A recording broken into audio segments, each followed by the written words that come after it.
Talking with Keshawn Banks. So I'm going to get out the gate. The reason why I wanted to talk to you is this defense needs a little bit of shine because you guys have done some good work the past 2 weeks. I know Coach is going to have some adjustments for you, but it's week 2.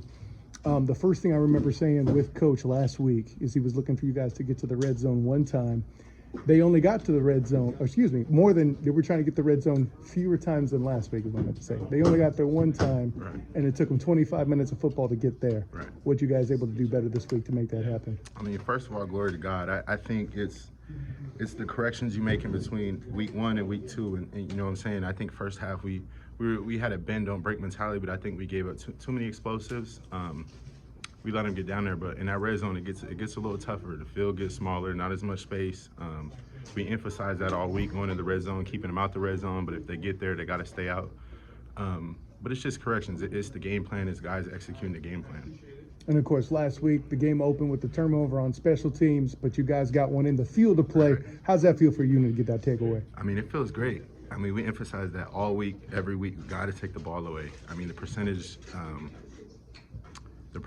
to go up so much to win, and you know how much you could win when you take the ball away, and it just helps the offense, man. Like those extra possessions help. So we emphasize that all week. And you know, with all of that in mind, it felt like up front that Louisville was pretty stout. Yeah. You guys were able to get there, still get a couple sacks on mobile quarterbacks. I know that takes its own element of discipline as well. If you can take us into that process and what it is, because it felt like you were able to get behind that line at times and make the play from behind it for the TFL. Tell us about how that all works out. It's just working as a unit, man. Like we have a game plan during the week, how we're gonna corral guys who can run like that. Not gonna get too specific, but of course we don't want you to give away the playbook. It's just working as a unit, understanding our job and our rush lanes, and just being disciplined. Sometimes, you know what I'm saying, you would like to take a particular rush, but sometimes you can't depend on a play call. You gotta stay in your lanes, gotta stay disciplined.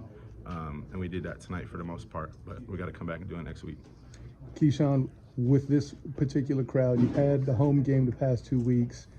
The soccer stadium physics were very interesting. What's it like for that group to get loud for you to slow that offense down? I mean, it's beautiful, man. When this is such a new league and such a new environment, but to have those type of fans and those people come out, it only enhances us. It doesn't hurt us. So it's beautiful to have. We love the soccer environment. We love the soccer field. We love the grass. It's beautiful. Great. Keshawn, talk a little bit about Louisville's size, because I mean there were a couple of instances where we had some guys in the backfield and they were just big. You know, how important is it going to be going into next week's game to get down to fundamental form tackling and make sure that you're corralling these guys at the line instead of trying to arm tackle them? Yeah, I mean, I think the first half, I think that hurt us quite a bit. You know what I'm saying? That the lack of tackling.